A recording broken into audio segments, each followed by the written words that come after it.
Galbay Pinjol, Kredit Pintar, Aku Laku, dan Kredivo tentunya sudah tidak aneh lagi. Karena ketiga aplikasi pinjaman online tersebut banyak sekali yang menggunakannya.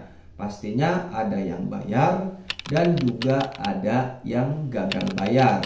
Nah, mungkin bagi teman-teman yang baru pertama gagal bayar di salah satu dari tiga aplikasi pinjaman online yang saya sebutkan tadi, tentunya merasa takut teman-teman karena belum berpengalaman. Pastinya bertanya-tanya apakah akan disamperin ke rumah, apakah akan diteror.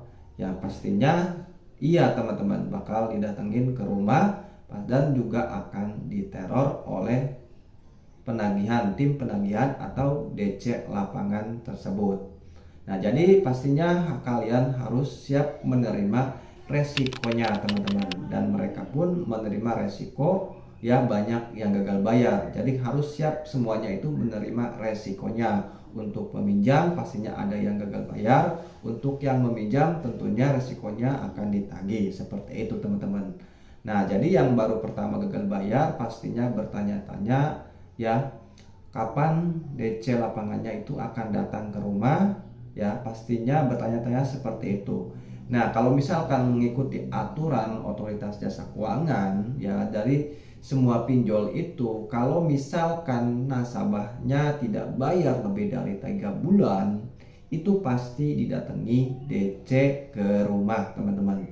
Ya, sebelum didatangi pasti mereka menagih lewat telepon atau lewat SMS ataupun lewat chat WhatsApp. Itu biasanya seperti itu teman-teman. Nah, misalkan sampai 3 bulan lebih tidak ada pembayaran, pastinya itu mereka akan datang ke rumah teman-teman. Jadi seperti itu.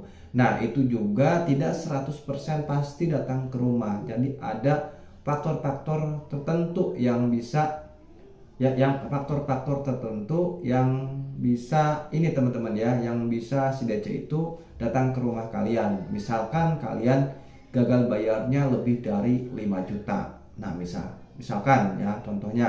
Nah, itu bisa saja datang ke rumah kalian karena tagihan kalian itu sangat besar. Jadi diprioritasin sama mereka, teman-teman. Jadi seperti itu. Nah, misalkan kalau misalkan hutangnya hanya 200, 300, itu sangat tidak mungkin ya datang ke rumah kalian, teman-teman ya.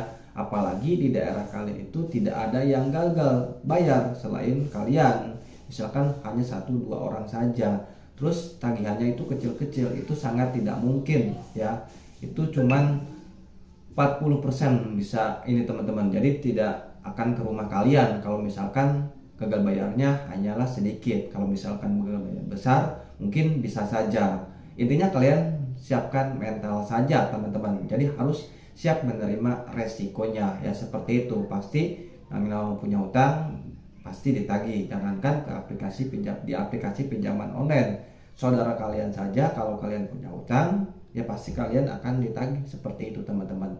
Nah, tetapi kenapa harus takut teman-teman? Mereka kan hanyalah tugas saja untuk menagih. Misalkan kalian tidak punya ya, belum punya, misalkan kalian belum punya ya, kalian tinggal ngomong saja apa adanya sama mereka. Jadi seperti itu teman-teman. Intinya harus kuatkan mental saja ya, jangan takut, jangan kabur-kaburan, gak jelas, itu tidak akan menyelesaikan masalah teman-teman. Intinya kalian harus siap menghadapi ya teroran-teroran dari DC pinjol ya, atau tim penagihan pinjol, seperti itu. Jadi gak usah takut ya, gak usah takut.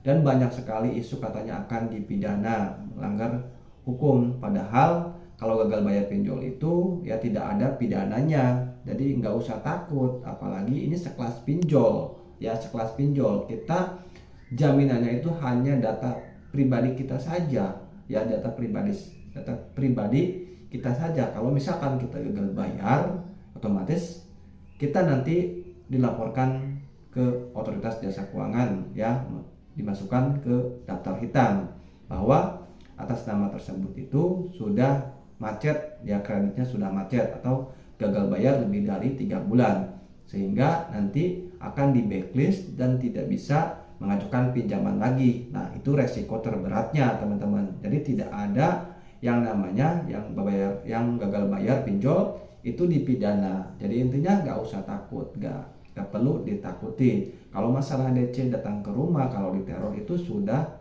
resikonya seperti itu. Jadi nggak usah takut teman-teman ya.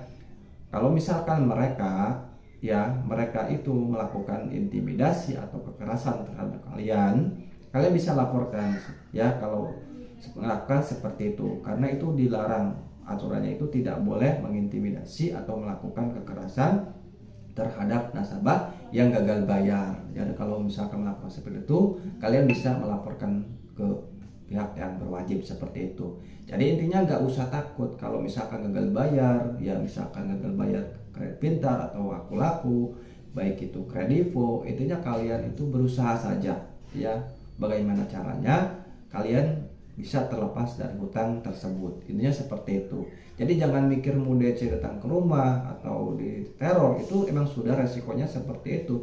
Jadi ini teman-teman, jadi kalian harus siap menerima resikonya. Kalau kalian berani mengajukan pinjaman, ya harus berani resikonya seperti itu. Tetapi saya jelaskan di dalam video ini tidak ada yang namanya pinjaman online itu ya bisa melaporkan kalian ke pihak yang berwajib atau melakukan pidana ya, tindak pidana itu tidak teman-teman ya. Jadi hanyalah perdata saja ya.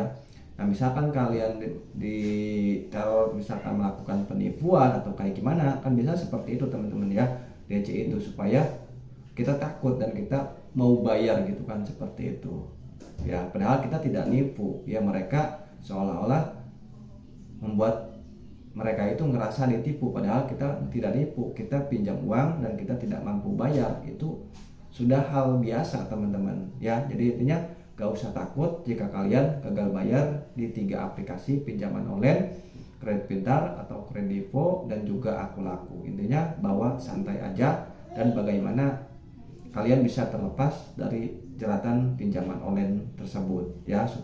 Jika nanti sudah lunas atau sudah beres utangnya, jangan coba-coba kalian mengajukan pinjaman online lagi jika kalian tidak butuh ya, tidak terlalu butuh teman-teman ya, atau tidak kepepet. Jangan teman-teman ya, karena pinjaman online itu sebenarnya bukan membantu, malah mempersulit perekonomian kalian atau keuangan kalian ya, karena ada bunganya, apalagi bunganya itu pinjaman online itu besar ya dibanding dengan bank konvensional.